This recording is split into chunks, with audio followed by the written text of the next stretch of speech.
अस्सलाम वालेकुम। Welcome to whispers in dark. उम्मीद करती हूँ आप सब खैरियत से होंगे, जहाँ भी होंगे खुश होंगे।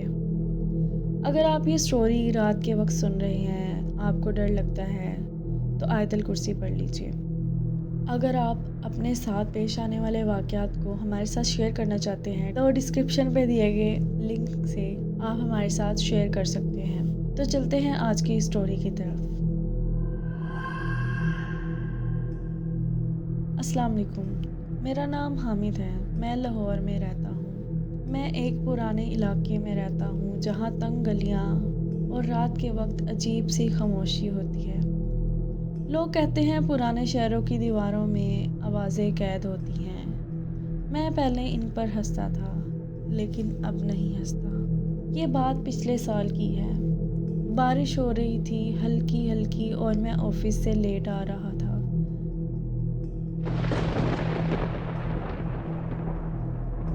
तकरीबन रात के 3 बजे का टाइम होगा, लेकिन आते आते मेरी बाइक अचानक से बंद हो गई। इसलिए मैंने शॉर्टकट लेने की सोची, क्योंकि पानी भी बहुत ज़्यादा गलियों में खड़ा हो चुका था और मेरी बाइक बार बार झटके लेकर बंद हो रही थी।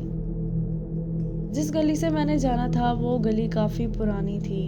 लोग इसके बारे में अजीब अजीब बातें बनाते थे, लेकिन मैं इन बातों पर यकीन नहीं करता था। जब मैं गली में दाखिल हुआ तो सबसे पहले जो चीज़ मैंने महसूस की वो थी खामोशी। और इस कदर खामोशी थी कि मुझे खुद बहुत डर लग रहा था। बारिश की आवाज़ भी जैसे दब सी गई थी। ना कुत्तों के भौंकने की आवाज़, ना बिजली की, ना तारों की, सिर्फ मेरे कदमों की और मेरी सांस की। अचानक मुझे पीछे से किसी के चलने की आवाज़ आई।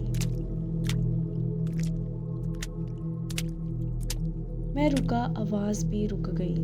मैं चला, आवाज़ फिर चलने लगी। मुझे लगा कि कोई और होगा, लेकिन जब मैंने पीछे मुड़कर देखा तो कोई नहीं था। बस गली के एंड पर एक स्ट्रीट लाइट थी जो ब्लिंक कर रही थी, लेकिन जब मैंने गौर से देखा तो उस लाइट के नीचे एक साया था, इंसान जैसा, मगर ज़मीन पर उसका साया नहीं था। ये देखकर मेरी रीढ़ की हड्डी में ठंडक दौड़ गई। मैंने नज़र झटक कर आगे चलना चाहा, लेकिन तब मेरी जेब में फ़ोन वाइब्रेट हुआ। मुझे किसी अननोन नंबर से मैसेज आया। उस मैसेज में लिखा था, हामिद रुक जाओ, तुमने मुझे पहचाना नहीं। मेरा खून जम गया। जब मैंने अपना नाम मैसेज पर देखा तो मैं बहुत डर गया, और मैंने दिल में सोचा कि किसी को क्या पता कि मैं किधर जा रहा हूँ और मैं कहाँ हूँ। मैंने रिप्लाई किया, तुम कौन हो? रिप्लाई फ़ौरन आया, जो तुम पीछे छोड़ आए थे। उसी वक्त स्ट्रीट लाइट बंद हो गई और गली पूरी अंधेरे में डूब गई।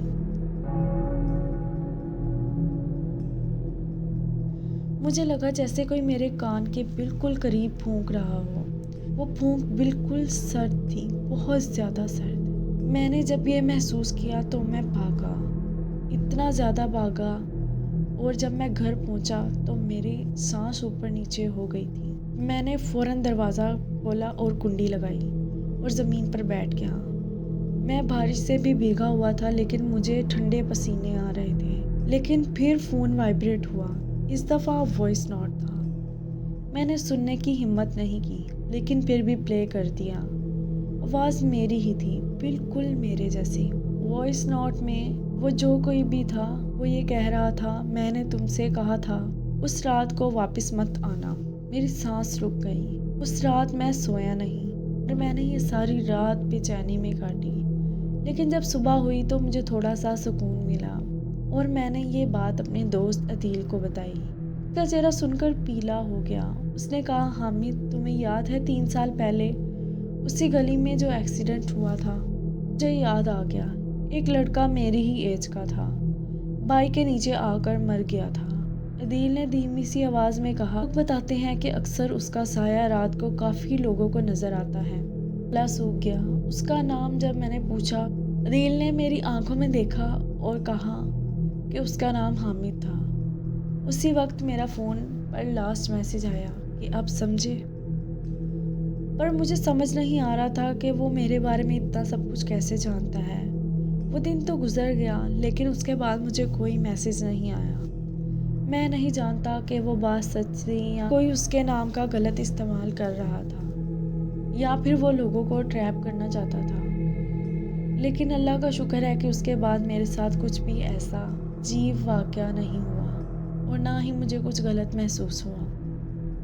یہ تھی آج کی سٹوری۔ اگر آپ کو پسند آئی ہے تو لائک، شیئر اینڈ سبسکرائب کیجیے۔ شکریہ۔ حاضر ہوتے ہیں ایک نئی سٹوری کے ساتھ۔ اللہ حافظ۔